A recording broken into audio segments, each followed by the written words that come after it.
Fala pessoal, como é que vocês estão? Tô bastante tempo aí sem gravar, né? Então eu já nem me desculpo mais, porque realmente é muito correria, mas o esforço tá de pé, tô tentando aumentar meu ritmo aí de produção, tô ativando meu canal do Instagram, enfim, né? Tô finalizando o livro, né? Tá a coisa mais linda, recebi a diagramação. Agora a gente vai verificar e ver a capa e já a gente está lançando, assim, acho que em pouco tempo aí a gente já está finalizando esse processo do livro. Então, aguardem, né, que o livro vai chegar aí. Imagina se chega tudo junto, né, no meu aniversário, aniversário do Caio, vai ser um monte de coisa tudo junto, né. Mas esse vídeo aqui, gente, estou criando para explicar e apresentar um pouquinho mais do livro, né? Eu já estou fazendo isso nos Reels lá do Instagram, mas como é pouco tempo, né, eu decidi fazer um formato aqui YouTube, né, com um pouco mais longo o vídeo, mais tranquilidade, para não ficar essa correria e dar a vocês um pouco mais de detalhes aí da criação, enfim, da estrutura do livro, do que eu coloquei lá, das curiosidades, enfim, o que vocês vão achar nesse livro, o que vocês podem esperar desse livro. Então, assim, a princípio, eu queria iniciar aí pelo nome do livro, que é o Morra e Seja Aceito. E eu fiquei meio surpreso durante a produção do livro, porque quando eu fui para a editora, eu vi que o que eu tinha escrito inflou, assim, né? Ia dar mais de 400 páginas. Então, a gente teve que dividir isso em 2 volumes, né? Então coloquei 3 capítulos nesse primeiro livro, vai dar aí umas 200 páginas, né? Então é lível, é tranquilo, né? Não é nada assim, nossa, né? É horrível, não é um tijolão, né, gente? E esse primeiro volume eu coloquei o subtítulo de Alienação como Negação da Vida. E como já tenho tentado aí explicar, né, durante os Reels aí, a proposta do nome, né, assim, ela tem uma curiosidade, né, que, enfim, tem um paralelo aí com uma mensagem, vamos dizer, cristã, né, do entregue a sua vida e tudo vai dar certo, né? Negue-se a si mesmo, entregue sua vida nas mãos de Cristo, da igreja e tudo vai ser salvo, transformado numa coisa boa, santa e por aí vai, né? Mas a verdadeira pegada, tá? Eu venho de uma cultura cristã, né? Fui cristão por, sei lá, mais de 8 anos, li a Bíblia, sei lá, constantemente, li ela, sei lá, mais de uma vez, né? Então, a primeira coisa que eu gostaria de esclarecer é a minha ideia aqui, gente, não é meter o pau no cristianismo, né? Assim, isso acho que já foi feito, né? E, enfim, muita gente aí já se queimou e, né, se esforçou para poder fazer isso, né? A minha ideia aqui, gente, é assim, eu tenho dia que eu me pego cantando música gospel, tem dia que eu pego lendo a Bíblia. Então, assim, eu, né, neste livro, nesta obra, né, a proposta aqui é fazer quase que uma arqueologia, né, do que eu tenho chamado de ponte, né, nos meus reels. Então, assim, na minha concepção, né, toda interação existencial nossa, ela é intermediada por uma ponte, vamos dizer assim, né, que seria um corpo de crenças que a gente normalmente não questiona, que a gente recebe da nossa criação, do nosso entorno, da nossa sociedade, da nossa ancestralidade, dos nossos antepassados e por aí vai. E para mim, o cristianismo tem um valor fundamental nesse sentido, né? Então, a ideia aqui é começar a avaliar como que se construiu essa ponte, de que maneira a gente lida com esta ponte, com este acesso ao mundo, às coisas, à realidade, né? Ou seja, no meu ponto de vista, a gente não encara o mundo e as coisas sem um filtro. A gente sempre tem filtros, lentes, crenças que vão determinar a maneira como a gente interage e se relaciona com o mundo. Então, a partir daí, qual que é a minha pegada? Poxa, observar o cristianismo é fundamental, porque para mim o cristianismo é essa ponte matriz, né, da nossa interação com nós ocidentais, nós judaico-cristãos, nós, enfim, orientados dentro dessa tradição, meio monoteísta e por aí vai. Então, assim, a primeira coisa seria, bom, morra e seja aceito. O que isso quer dizer? Né? Então, eu gostaria de deixar uma cena, né? Eu estava conversando com meu amigo Santiago aí sobre o prefácio, me veio à mente uma cena de um filme chamado Minari, né? Um filme de descendentes coreanos vindo para os Estados Unidos, e tem uma cena que eu acho muito legal, que eu acho que vai fazer você perceber a ideia desse morra e seja aceito, tá?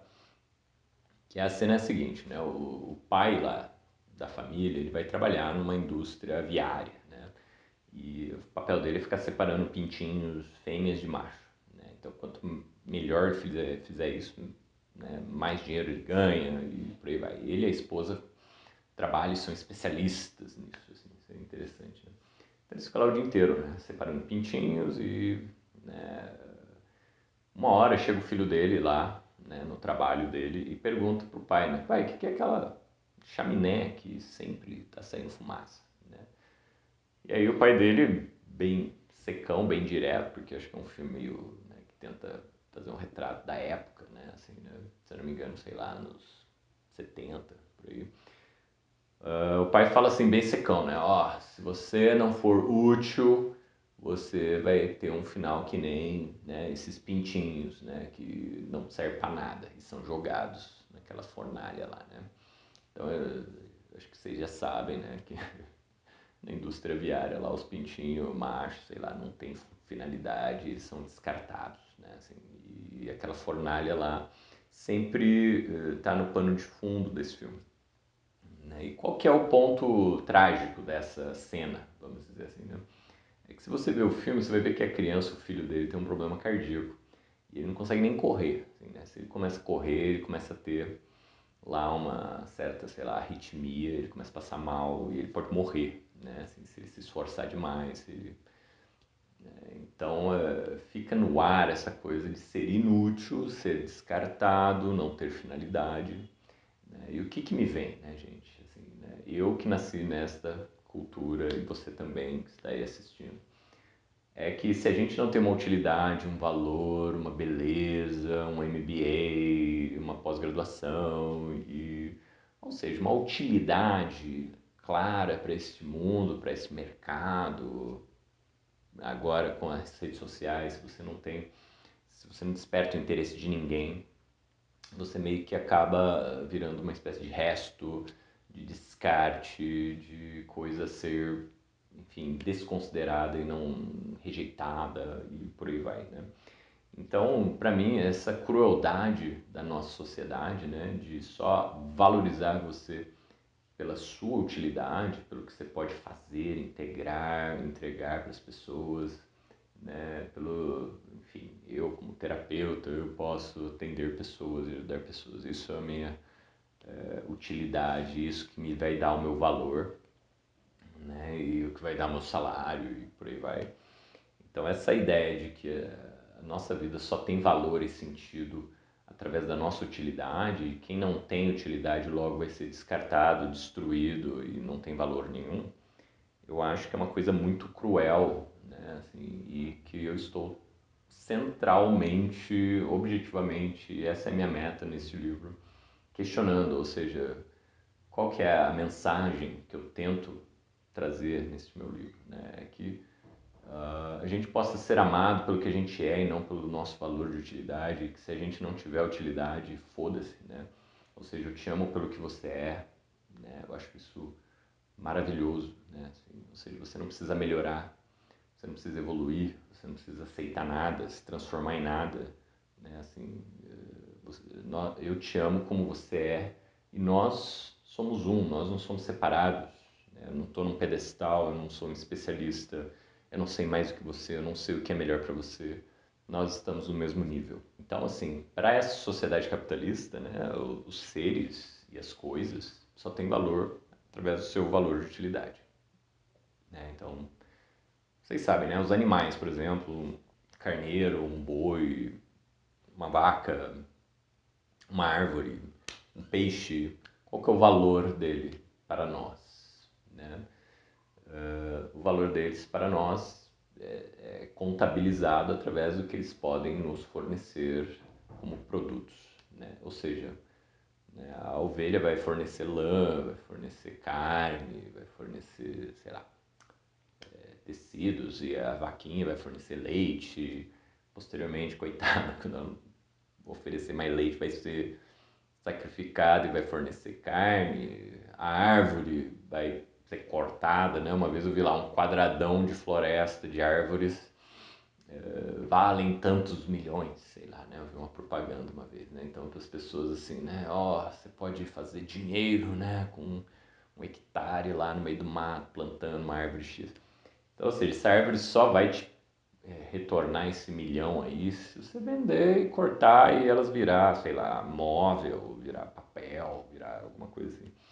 Então, o que isso quer dizer, gente? Que o capitalismo, né, ele nos valoriza só depois de mortos, né? Assim, todos os seres. E a pergunta aqui é: você acha que a gente é diferente?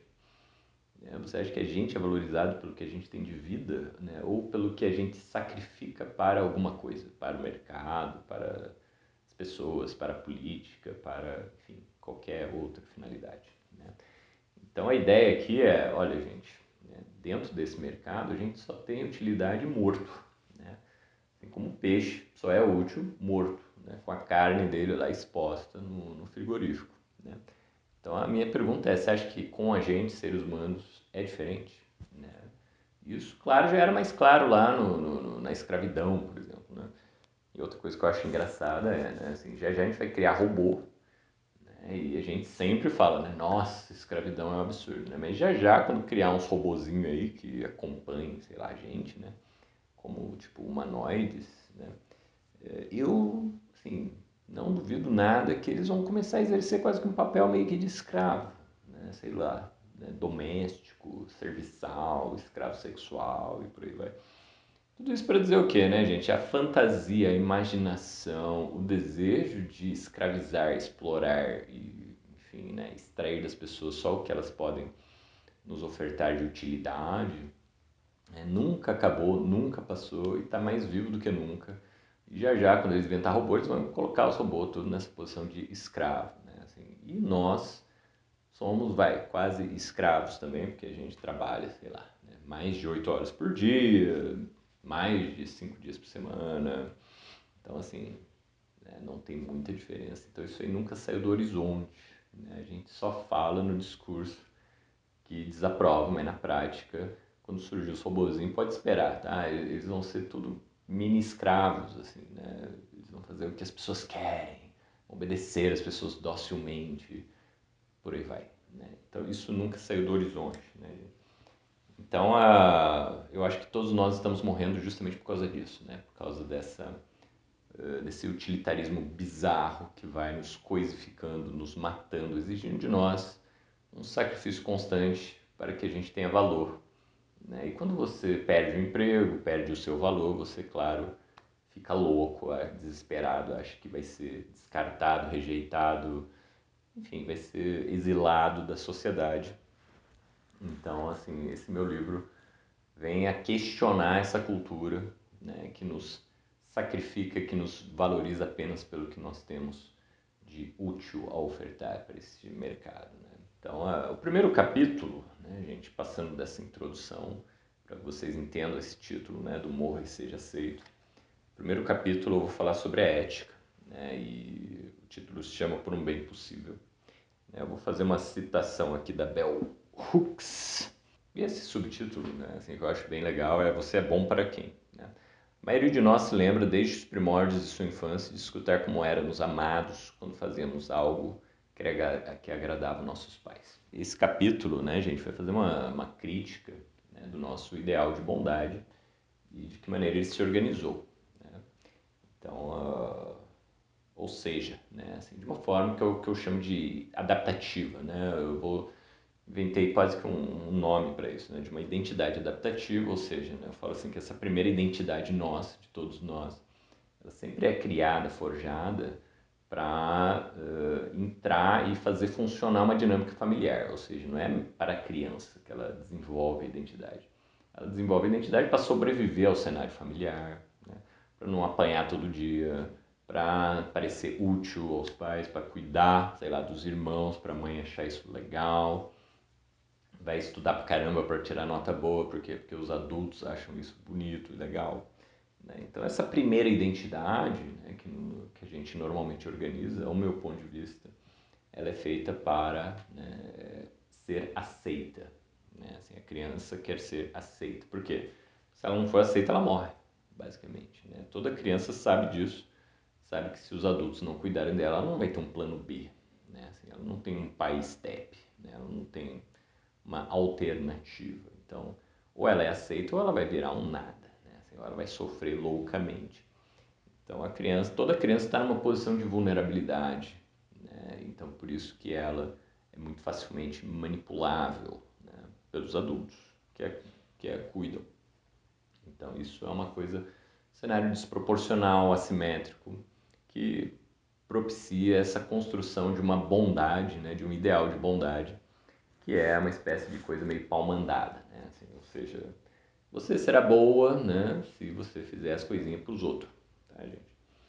Então, dentro desse contexto, né, eu vou falar da inflação moral, né, que é essa ideia de que tudo que a gente faz é certo ou errado, né? Por isso que o pessoal chega na clínica já meio paranoico, perguntando: Paulo, isso aqui que eu estou fazendo é certo, aquilo é errado. Eu preciso ficar continuamente falando: olha, isso não tem nada a ver com certo e errado, né? Isso aí tem a ver mais com o seu gosto, por exemplo, né? Se você quer ou não fazer isso, né? Então não tem nada a ver com moral, com ética, né? Então, separar isso eu acho que é um trabalho clínico enorme. Por quê? Porque a gente inflaciona. E por que a gente inflaciona a moral, gente? Porque a gente quer controlar as pessoas, né? Todo o comportamento das pessoas, a gente quer controlar tudo. Então, a partir daí, dar o cu é pecado, né? Assim, é feio, é errado, né? Então não pode dar o cu, isso é errado, né? A pessoa, sei lá, né, ficou com um monte de gente, isso é errado, né? A pessoa menino quer dançar balé, é errado, né? Então, assim, o que isso tem em si de errado ou certo? Nada, né? É que nem eu falo, né? Assim, no Gênesis, né? Eu acho isso impressionante, eu acho muito surpreendente. Das pessoas ficarem falando de livre-arbítrio, né? Tem um fetiche, assim, né? As pessoas falam de livre-arbítrio. Ai, que Deus é meio perverso, sei lá, né? Porque ele fez as coisas que o homem quer, mas proibiu ele, né? Que nem do advogado do diabo lá. Assim, lá, mulher, né? Bonita, mas você não pode querer porque isso é pecado, né? Isso aí é, sei lá, carnal, então não pode, né? Então o pessoal fala que Deus sacana, né? Mas eu acho que o principal ponto do Gênesis, do fruto proibido, da desobediência humana, né, é perceber o seguinte, né, gente? Eu pergunto para as pessoas qual que é o problema de comer uma fruta, né? E ninguém entende, né? As pessoas falam: problema nenhum, né? Comer uma fruta não é uma coisa agressiva, violenta, criminosa, né? Daí eu falo para as pessoas: olha, né, se não é violenta, criminosa e por aí vai, isso simboliza apenas a vontade de Deus, entende? Então, quando o homem comeu do fruto que Deus mandou ele não comer, o que Adão fez não foi cometer um crime, tá? Porque você nunca vai ver no Código Penal não comer tal fruta, tá, gente? O que Adão fez foi desobedecer e frustrar Deus. Então aí a gente tem uma confusão. E essa confusão, né, que acho que eu coloco isso no livro também, né, essa confusão entre vontade e lei, né, eu acho muito complicada. Por quê? Porque a gente cria uma coisa que eu chamo de arbitrariedade, né? Assim, então, isso é muito comum, né? Assim, a gente está acostumadíssimo, né? No cenário de trabalho, o que o chefe quer, o que o chefe gosta, né? A gente não fica lá preocupado com isso, por quê? Porque se você fizer algo que o chefe não gosta, você vai apanhar, ser demitido, ser escorraçado, humilhado, por aí vai. Então, veja como, né, a gente aprende as coisas, né? Assim, como que os líderes, os chefes, os pais de família mimetizam uma herança herdada de uma tradição muito presente, né? Que é essa tradição do Deus do Antigo Testamento aí que eu coloco, né? Então, no frigir dos ovos, né? Assim, então, como separar uma coisa da outra, né? Assim, eu vou dizer, olha, a gente precisa tomar muito cuidado, né? Para não entender que a sua vontade, você, chefe, autoridade, juiz, sei lá o que, ela não é a lei, né? Então, quando eu frustro você na sua vontade, eu não estou transgredindo nada, tá? E você não tem que me obrigar e me impor e me pressionar e dizer que eu não sou bom, que eu sou uma pessoa errada, porque eu estou frustrando você, tá? Você tem que lidar com essa frustração, tá entendendo? Então, assim, na nossa cultura, isso é uma coisa misteriosa, né? Porque a partir do momento que você ganha uma autoridade, a sua vontade vira lei. E aí ninguém pode te frustrar mais, né? Então aí eu falo, olha, a gente está criando um monstro, mas isso já foi criado, né, pela cultura, né, vamos dizer, judaico-cristã aí, né? Porque Deus no Antigo Testamento falou, ó, não é para comer essa fruta. Adão comeu, a Eva lá comeu. E começa também, né, uma cultura também de terceirização, né? Porque Adão assume e joga na Eva, olha só, né? Então é uma lambança total esse Gênesis aí. E ninguém nota esses nuances, assim, né? Nunca vi alguém falando sobre isso, eu acho isso impressionante, né? As pessoas ficam falando de livre-arbítrio, temos ou não temos o livre-arbítrio. Gente, isso aí é secundário, né? O ponto aqui é, a vontade de Deus é a lei, tá entendendo? Isso é o mais importante, né? Porque se a vontade vira a lei, a gente tem um salseiro, a gente tem um problema. Por quê? Porque isso destrói a legitimidade da lei e torna, vamos dizer assim, o respeito à lei uma mera arbitrariedade, né? No final das contas. Que, ou seja, quem vai respeitar a lei é quem está abaixo do líder, né? Assim, né? Porque o líder vai fazer o que ele quiser, porque é ele que manda, porra, né? Então ele está fazendo o que dá na telha dele. Quem frustrar o que ele gosta ou quer vai ser punido como se fosse um transgressor. Por isso que a gente tem todas essas loucuras acontecendo hoje em dia, né? Então esse primeiro capítulo, gente, ele é um capítulo que visa assim dar uma regulada, uma limpada nesse tema que é o que eu chamo de ética, tá? Então eu não estou aqui querendo negar a ética, dizer que a ética é uma coisa feia, arbitrária, inventada pela religião para manipular as pessoas. Muito pelo contrário, né? O que eu estou querendo dizer é, existem brechas, pontos cegos aí na história, principalmente judaico-cristã, que é a nossa base de referência, a nossa ponte lá, né? E que isso gera uma série de distorções com relação à transgressão, com relação à lei, com relação à frustração, né? E isso, né, causa uma série de transtornos na nossa vida. Continuando aqui, né? Então, assim, vou falar sobre, enfim, né, essa ideia da bondade feita para buscar a aceitação, né, essa coisa da natureza pecaminosa, né, muito cristã, agostiniana, na verdade. A Bíblia não vai falar de natureza pecaminosa, né? Os judeus lá não perdem muito tempo com isso, mas os católicos, cristãos, adoram esse tema, né? Vai falar da corrupção e por aí vai. Então, uma coisa que eu achei bem legal é, olha só, né? A gente vai sempre condenar a nossa natureza, né? E a partir daí, né, gente, a gente vai estabelecer vários ritos, né? Tipo circuncisão, batismo, iniciações, pedagogias, médicos, terapeutas, especialistas. Todos vão se colocar ali entre os pais e a criança, por exemplo, né? Ou entre a criança e ela mesma, para dizer o que é melhor para você, né? Isso sem contar, claro, o sacerdote, né? Então, o que, que isso quer dizer, né, gente? Que a gente está separando, né, o nosso ser de nós mesmos, assim como a gente separa a criança dos pais ou a criança da mãe. Também eu brinco que tem um desmame aí, né, em jogo. Outra coisa que eu coloco é a separação da natureza via cultura, né? Então, assim, pra gente, digamos assim, a gente se torna cultural quando a gente se separa do animal, né? Então, é um conceito muito corrente, né? Que a nossa civilização se estabelece quando a gente se separa dos instintos animais, né? À medida que o ser humano pensa, ou tem uma linguagem, né? ou tem uma religião, né? Porque os animais não fazem igreja, né? Não tem religião. Então a gente sempre tem esse fetiche de separar as coisas, né? O que o Charles Eisenstein vai chamar de história da separação, né? Então a gente separa o significante do significado, a cultura, da natureza, né? E por aí vai, né? O corpo da mente, né? Tem zilhões de separações aí. Tudo isso tem um caminho, né? E a separação de nós mesmos, eu coloco aqui, através do pecado, né? Então, a partir do momento que meu corpo pecou, ou Adão pecou, sei lá, né? O nosso corpo, a nossa carne foi contaminada, né? Pela corrupção do pecado original. Então, a partir daí, né, o nosso corpo ele já não é mais uma referência válida, né? O selvagem não é, a natureza não é, enfim, o mundo já era, né?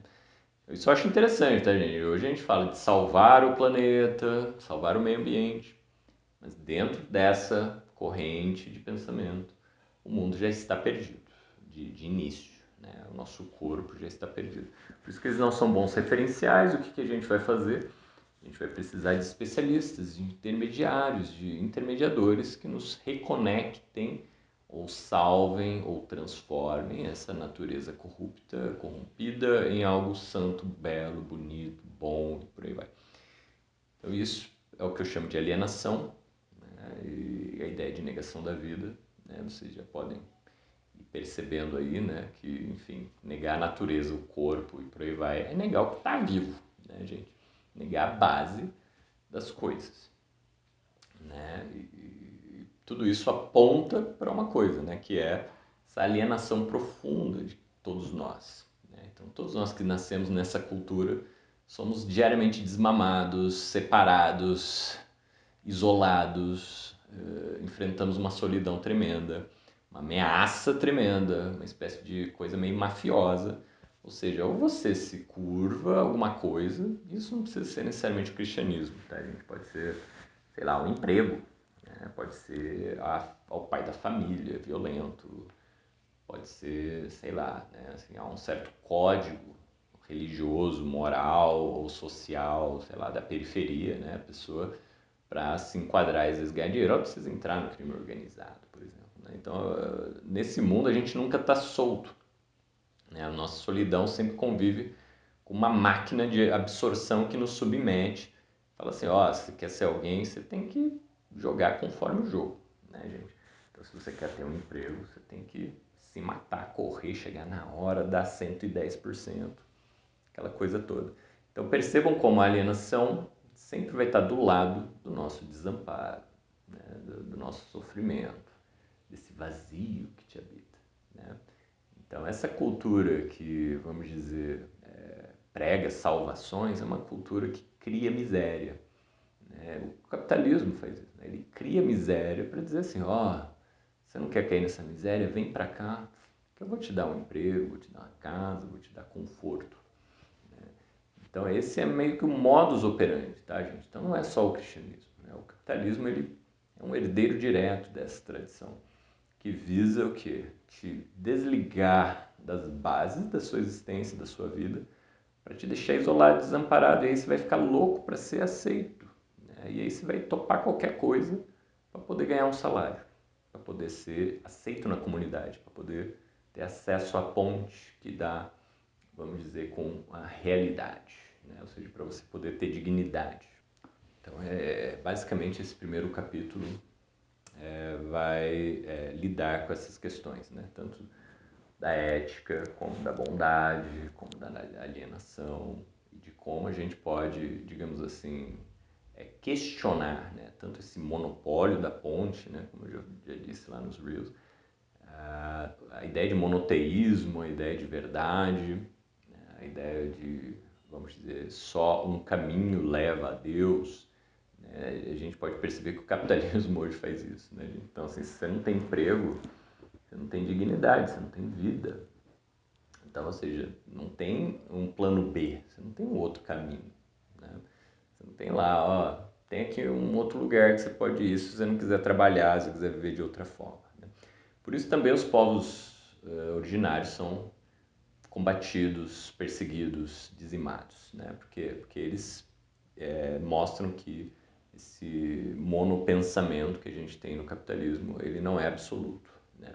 Então, existem outras formas de viver e elas são boas, legais e, inclusive, muito mais integradas com a natureza, muito mais benéficas para o planeta. Enfim, isso que eu estou frontalmente questionando no meu livro, tá, gente? Então, assim, o segundo capítulo eu chamei de O Florescer de uma Espiritualidade Viva. A ideia deste capítulo é justamente falar sobre a metáfora da ponte lá, né? Eu não cito isso no meu livro, tá, gente? Isso foi uma invenção minha para ficar mais didático, né? Mas é uma boa metáfora, né? Para dizer assim, olha, religião, ao meu ponto de vista, tem nada a ver com Deus, tá, gente? Ao meu ver, a ideia de Deus é uma espécie de negação, né? Então, por quê? Porque isso é o que a gente vai colocar, quer dizer, eu vou colocar, né, no capítulo 2 como distinção mosaica ou contra-religião, né? Isso inspirado em Yansman, né, que é um egiptólogo que vai escrever um livro chamado Moisés o Egípcio, né, que não tem tradução para o português, mas que eu acho impressionante, muito importante. Para quem curte psicanálise e leu Moisés e o Monoteísmo, esse livro do Ian é muito bom, né? Assim, porque é um egiptólogo, né? Assim, o Freud ele pega umas ideias do Egito que não eram do Egito, né? Era da Europa no século XVIII, XIX, né? Então, por isso que é complicado ali, né? Assim, as ideias que ele vai trazer. Mas eu acho muito legal o Yansman trazendo isso, porque daí ele já vai recolocando, digamos assim, o que hoje nós temos de base arqueológica e por aí vai, para referenciar o que a gente entende, né, do que Moisés na Bíblia está falando do Egito, né? Então é muito legal comparar essas duas coisas. Assim como, gente, o Nietzsche vai também fazer um estudo da tragédia grega. E aí que ele vai sacar, né, e isso que ele vai colocar em perspectiva, o pensamento de Sócrates e Platão, né? Então é muito legal quando as pessoas vão lá além da negação, né? Porque eles começam a colocar em perspectiva o que todo mundo hoje tem como afirmação e como base de fé, vamos dizer assim, né?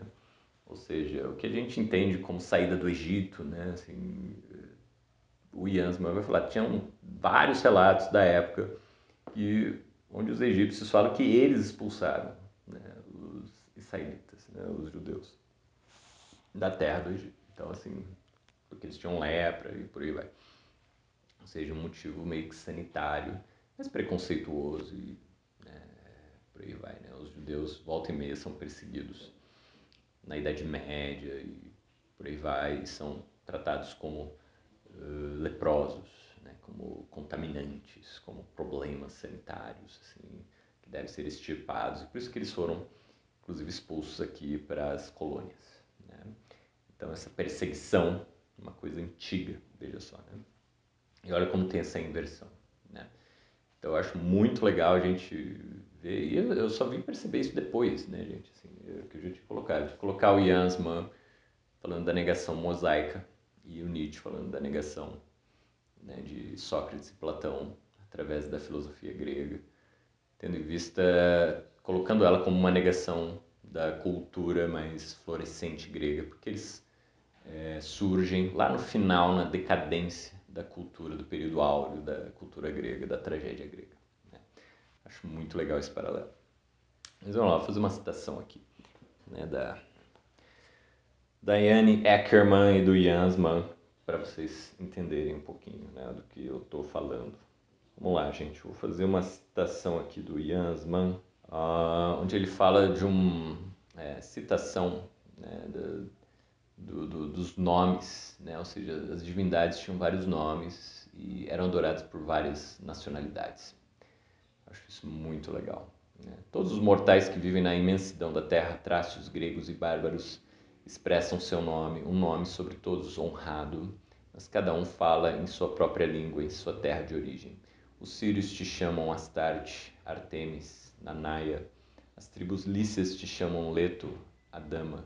Os trácios também te chamam de a mãe dos deuses. Os gregos te chamam Hera, do grande trono, Afrodite, Hestia, a bondosa, Reia e Deméter. Mas os egípcios te chamam Tiúis, porque eles sabem que você, sendo uma, é todas as outras deusas invocadas pelas raças dos homens. Então, essa coisa de tradução eu acho muito legal, ou seja, o Ian Asman vai colocar isso, né? A religião como uma ponte que permite uma tradução, uma espécie de inter-relação, ou seja, eu posso adorar um Deus, mas o outro adora o mesmo Deus através de outro nome, então eles têm uma comunicabilidade, né? Ou seja, a diferença não bloqueia a comunicação, tá, gente?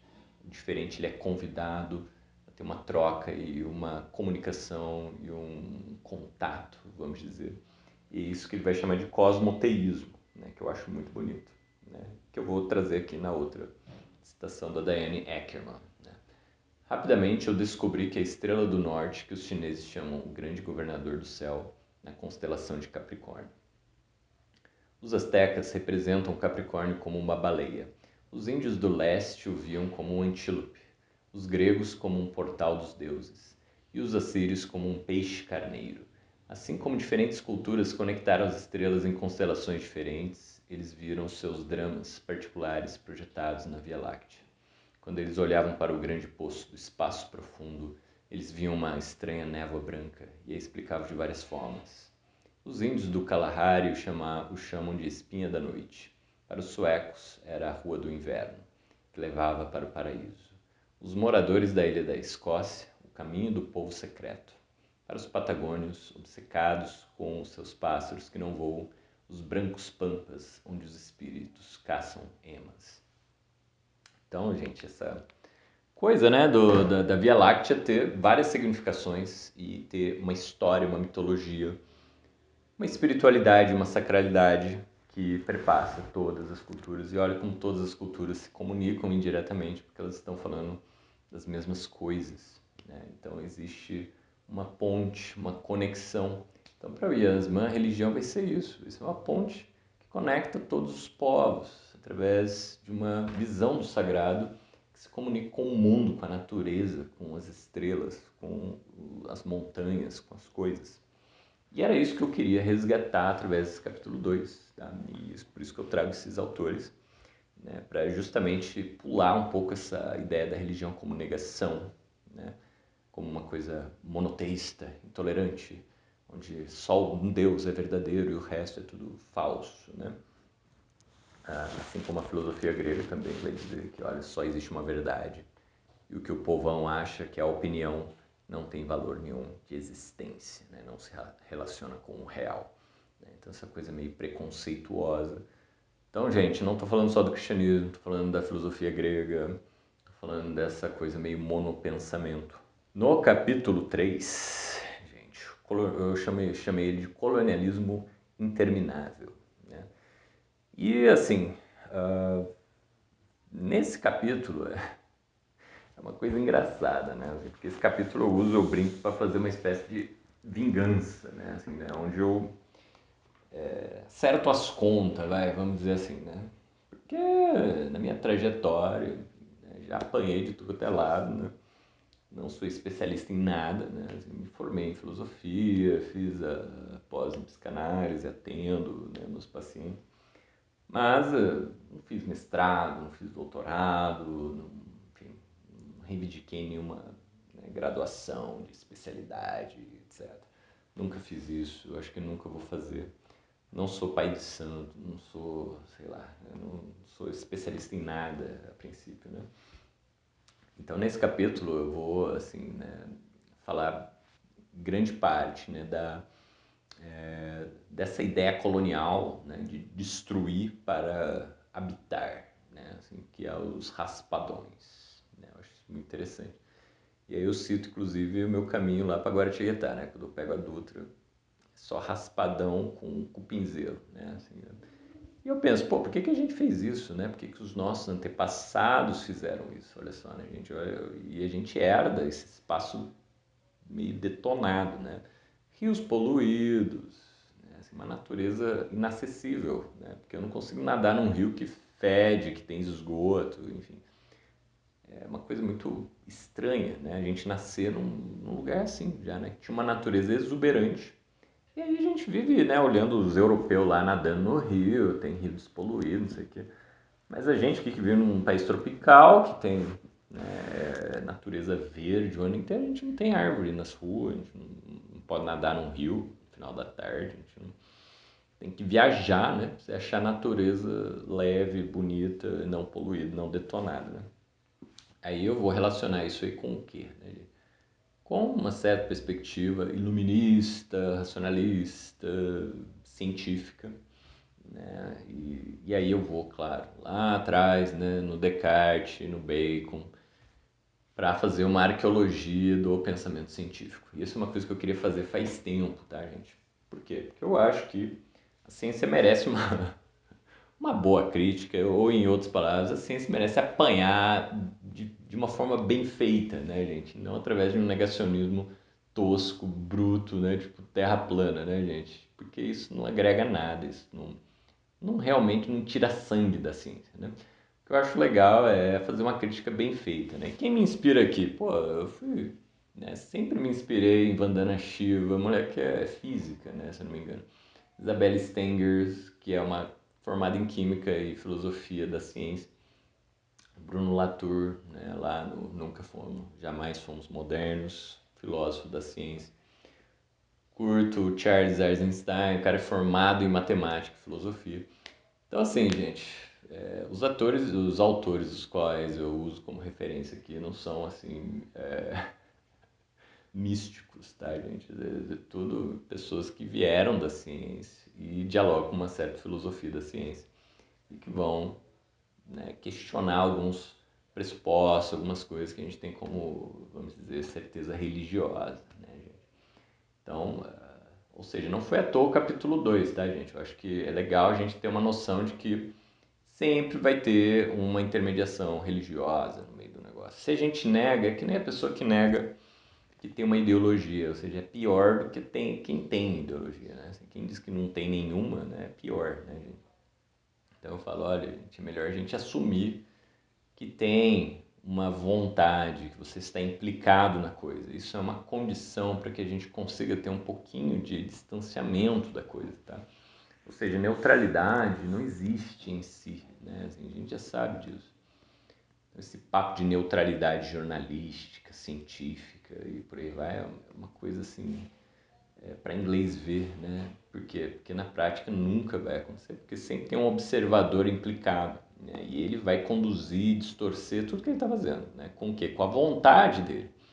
Então, a única forma de você conseguir ter um distanciamento, uma neutralidade possível, é você assumir a sua posição logo de cara, né? Assim, é você dizer o que você quer logo de cara, né? Não é ficar falando na terceira pessoa, no sujeito determinado, nem todo homem babaca que fica em cima do muro e não assume porra nenhuma, né? Que seria uma postura masculina standard dos dias atuais, né? Então eu acho que a gente meio que se esconde atrás da neutralidade, né? Pra não assumir porra nenhuma, né? Assim como a galera, um tema que sempre me persegue quando eu estudo história da ciência é bomba atômica, por exemplo. Eu vou falar, galera, os caras não reuniram a nata da física do século XX lá em Los Alamos à toa, né?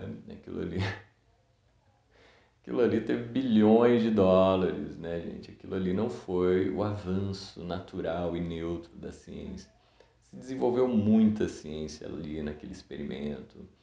Tudo a troco do quê? Fazer uma arma de destruição em massa, um genocídio, né? Uma máquina de genocídio, né? Que nem, né, o Ivan Illich chama, né? Então, assim, eu brinco, cientistas no século XX são as virgens do puteiro, né? Assim, eles estavam lá buscando a verdade, né? A marcha da física, o desenvolvimento intelectual deles.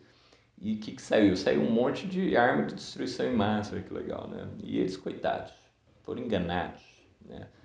Não sabiam de nada, né? Assim, então, assim, isso eu acho impressionante, né? Que a ciência sempre se coloca como neutra, os cientistas, por quê? Porque eles não estudam história, eles não têm noção de filosofia, né? Então, tudo isso para eles compram uma promessa que é muito cristã, né? Assim, que é de uma certa bondade, de um bem através do racionalismo, que na minha opinião apenas substitui a mensagem do evangelho, né? O cientista, então, vai dizer, olha, aceite a razão e você será salvo, né? Assim, então, para mim, a base religiosa é a mesma, né? E por isso que eles fizeram essas barbaridades todas no século XX, né? Por quê? Porque não entendem que existem forças, né, em toda a construção intelectual, né? Isso é o que Nietzsche vai trazer e isso eu acho que é muito saudável no Nietzsche, inclusive uma grande referência minha neste livro, tá, gente?